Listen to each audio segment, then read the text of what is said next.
Règlement intérieur, d'ailleurs. Non, mais le règlement intérieur, on se met d'accord avec les présidentes et les présidents. Le groupe centriste s'exprime 2 fois. Si personne le respecte. Non, Monsieur le Président, en conférence des présidents, notre Edwige n'est pas présente, mais notre représentant a dit qu'on s'en tiendrait au règlement intérieur. Et c'est ce qu'on a toujours fait. Donc non, on a essayé de faire un effort pour ne pas lasser nos collègues. Je pense pas qu'on lasse grand monde.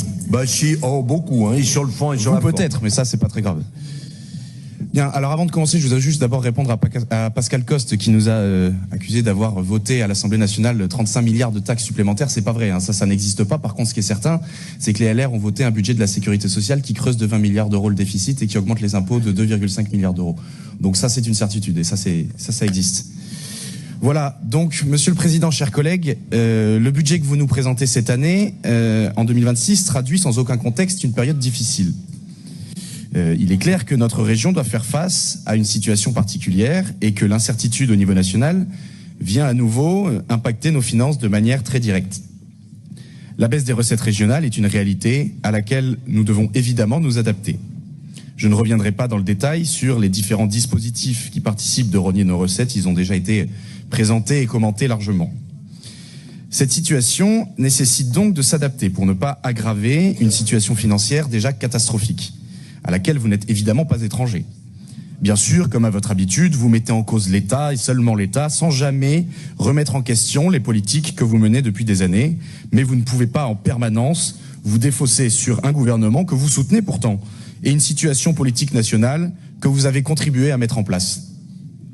En clair, il faut faire des choix politiques pour préserver un tant soit peu nos finances régionales, à nouveau contraintes cette année par le contexte. Cela impose clairement une réaction et une prise de conscience de votre part. Nous ne pouvons que constater que dans ce budget, un léger effort de 82 millions d'euros en crédit de paiement sur les dépenses, dont 56 millions sur les dépenses de fonctionnement, a été fait. Il était temps. Ça fait des années que nous vous alertons et que nous vous demandons de baisser les dépenses. Vous attendez que l'État vous mette le couteau sous la gorge pour prendre enfin quelques décisions, ce que vous aviez toujours refusé, tant votre passion pour le saupoudrage et la dépense publique ne sait être freinée. Mieux vaut tard que jamais.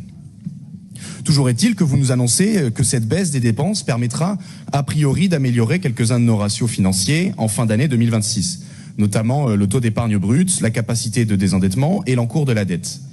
La prudence nous oblige tout de même à attendre que cela se produise, car nous ne faisons en réalité que peu confiance à vos prévisions, tant celles-ci s'avèrent régulièrement aléatoires. Et nous resterons d'ailleurs très attentifs sur les budgets supplémentaires, d'autant que la situation reste très inquiétante, et c'est vous-même, Madame la Vice-Présidente, qui nous l'avez confié en commission. Je note quand même une clairvoyance à laquelle vous ne nous aviez pas habitués. Parce qu'en réalité, cette potentielle amélioration n'est que de la poudre aux yeux. Plutôt que d'aller un peu plus loin dans cette direction qui nous semble être la bonne, vous en profitez pour mettre encore un peu plus à contribution les néo-aquitains. La mise en place du versement mobilité régionale, c'est 62 millions d'euros. L'augmentation de la taxe sur les cartes grises, 15 millions d'euros. C'est la réalité qui va frapper les entreprises et les automobilistes du territoire.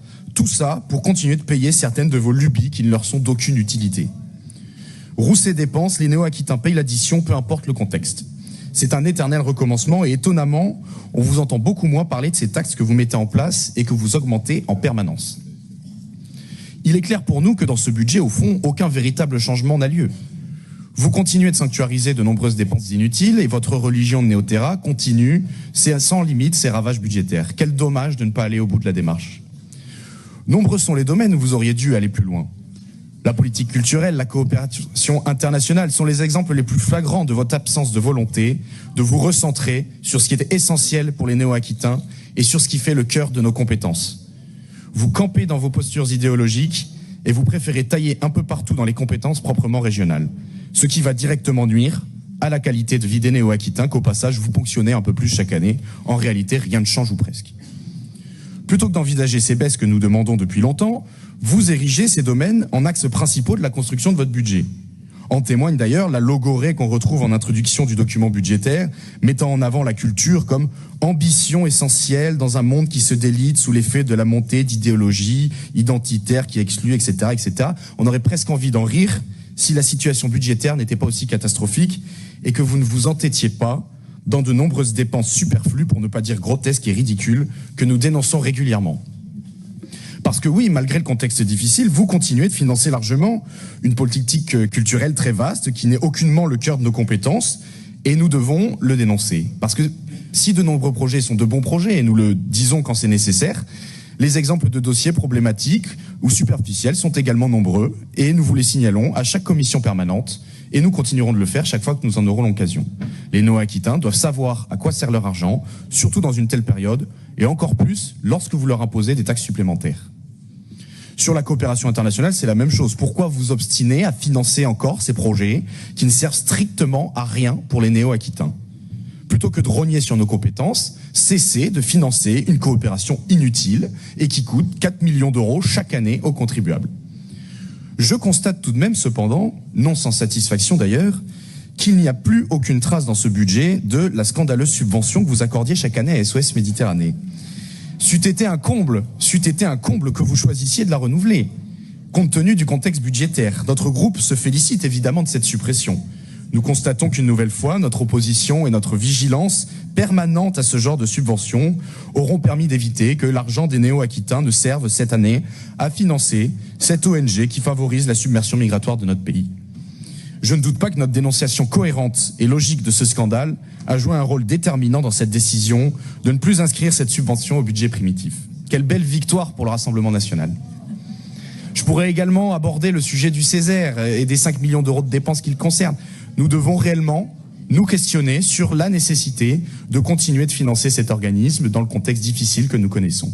Prenons enfin les décisions qui s'imposent. Il est clair que refuser désormais d'intervenir hors compétence où l'État est défaillant risquera d'avoir un impact fort. C'est une réalité. Mais dans ce cas, allez au bout de cette démarche et recentrez-vous uniquement sur ce qui fait véritablement le cœur de nos compétences.